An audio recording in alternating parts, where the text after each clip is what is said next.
Mark Levine, Excel Bradshaw Management Group. Now, from time to time, things happen in our office on a daily basis that may make it into a video, and I think today something came up that is going to be helpful to a lot of buildings in the New York City area, whether they're co-ops, condos, or rental buildings. If you're greater than 6 stories, you are susceptible to Local Law 11, which is a facade report that happens every 5 years, and right now we're on cycle 7. Next year we'll start cycle 8. So the city, back in May, they issued a memo stating that balconies and handrails and all of those associated items, fire escapes being one of them, are now lumped into the Local Law 11 and need to be inspected prior to February 2nd of 2015. So I have a memo here from the city, and this was released on May 5th, 2014. It states, the building owners are required to submit to the FISP unit. The FISP unit is the Facade Inspection Safety Program.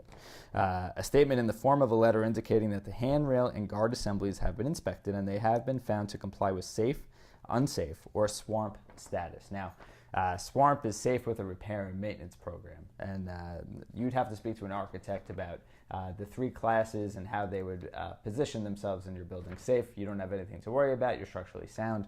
Unsafe, you would be classified as having a severe issue that would compromise the safety. And SWARMP, you may be able to, with a safe with a repair and maintenance program, repair it for the next cycle and have a little bit of a time of a leeway. The FISP unit requirement for the letter statement regarding the guards and handrails, and in particular balcony inspections, applies to Cycle 7. Cycle 7 FISP inspections close out on February 20th, 2015. The guard and handrail letter statements are to be submitted no later than February 2nd, 2015.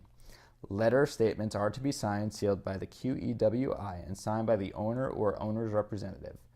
After February 21st, 2015, Cycle 8 commences, and the inspection requirements will be incorporated into the Cycle 8 report. Handrails and guards are most typically found on the following building elements: balconies, terraces, exterior walkways, exterior corridors, roof, handrails, and guards and fire escapes.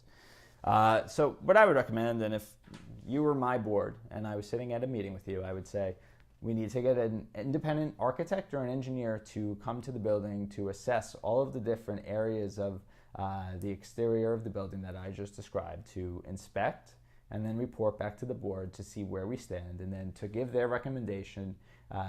Do we wait until the next cycle? Do we file it as a SWARMP? Or is it something that really needs to be done now and is considered unsafe, and take the appropriate action? So as a board, your responsibility is to ensure the safety and compliance of all rules.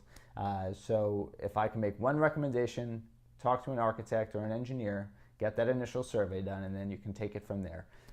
The board should have those discussions at the next board meeting and regularly, and at least everybody will be aware. And from a budgeting perspective, if it's filed as SWARMP, you can probably push it out. I would also speak to the architects about that, but you could probably push it out to the next cycle and get everything in place and roll that into your entire facade project if you are going to be subject to work in cycle 8. So I'm going to leave that memo both on my website, which is ebmg.com, and also a description in the link of the video. So you will be able to find it no matter where you go.